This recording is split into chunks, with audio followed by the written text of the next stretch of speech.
Let me tell you a story about a man. I have all the reasons to hate him, but you know what? I love him, so I'll tell you. It goes like this.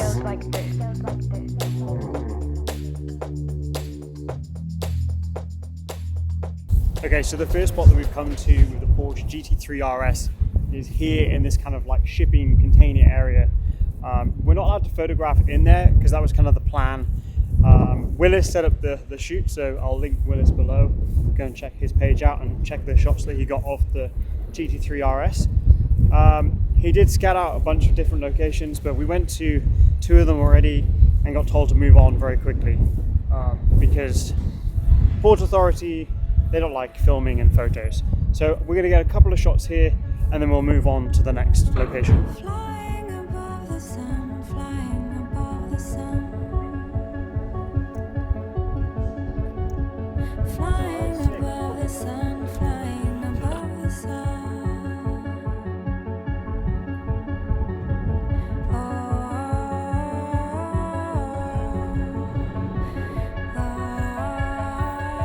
So we've come to, I think, maybe the last location, as today is a bit of a short shoot. But I have a bit of a story about a Gt3 RS that I wanted to share before I go and take some shots here. I've only ever been full speed around one track, which is Silverstone in the UK.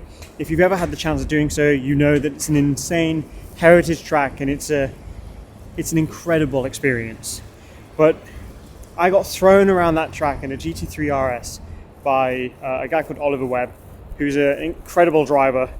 But the thing that shocked me was coming up to the corners and like when you slam on, like literally when they slam on the brakes at full speed in a racing spec car, you can't comprehend like the G-forces in like normal thinking of like driving. When you slam on the brakes, when you're doing like 150 plus miles an hour and it's just bam, and you come to not a complete stop, but you come to a drivable speed around a corner.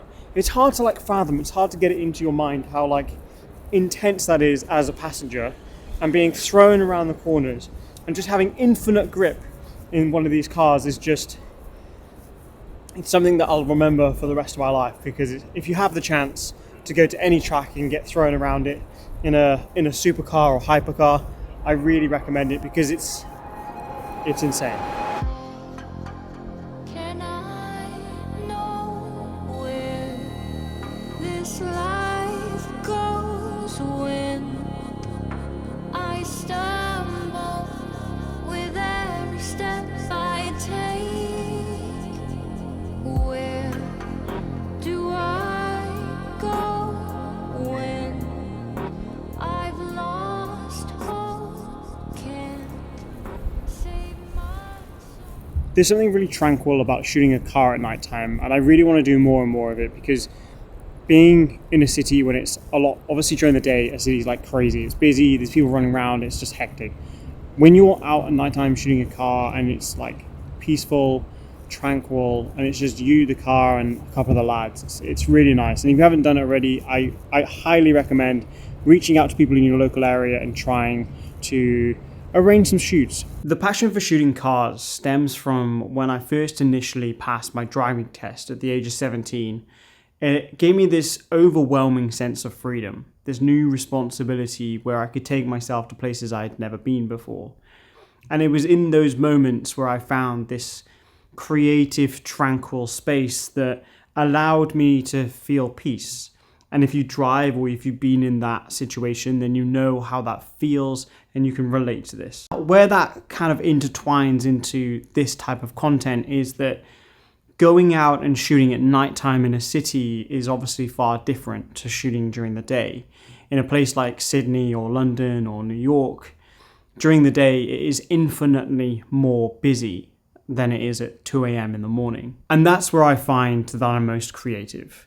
In the middle of the night where it's quiet, where it should be busy, and amongst a city that is normally hustle and bustle, and it's just quiet. And I think those that have shot at night time or late at night in a city, you understand what I mean. There's this eerie quietness to it that just I don't know what it is. I can't explain it. It's a feeling. It's not something that I can describe. And if you haven't ever experienced that, I think you should. You should definitely go out and shoot at 2 a.m., 3 a.m. on a Sunday night in a city that is normally busy, and you will see how insane it is.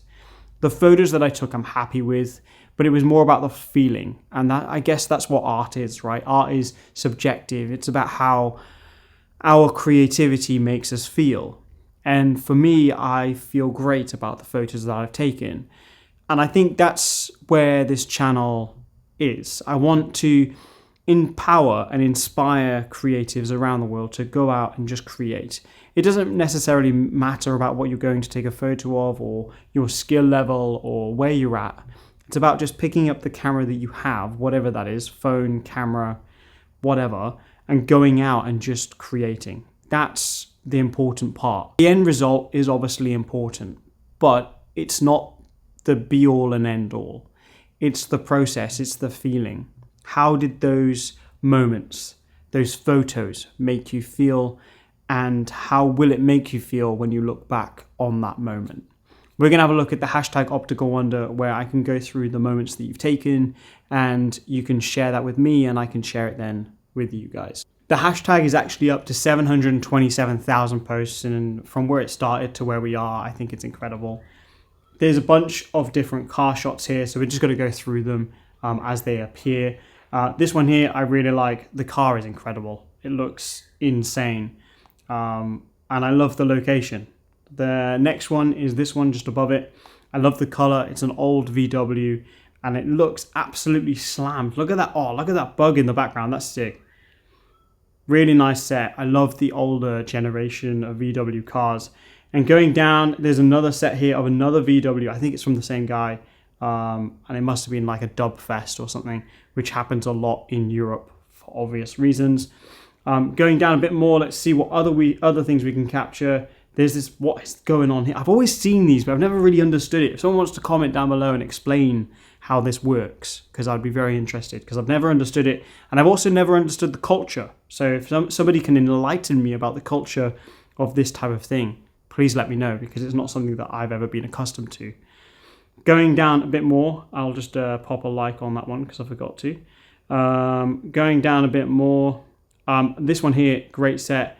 From the same guy again. He has a very unique tone, like this orangey off yellow tone, which I really like. And then we'll just try and find one more. If I go past one, I'm sorry, it's hard to. We've got a reel here from a guy called Shops by Tom, who's based in Perth in Australia, and he shoots predominantly Porsches.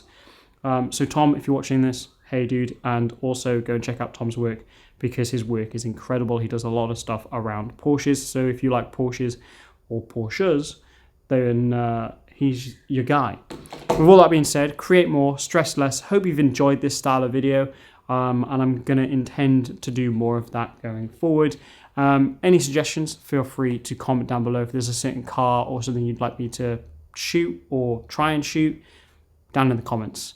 With all that being said, create more, stress less. And I'll see you in the next one. Subscribe, notification bell, and all of that Let good me stuff. tell you a story about a man. I have all the reasons to hate him, but you know what? I love him, so I'll tell you. It goes like this.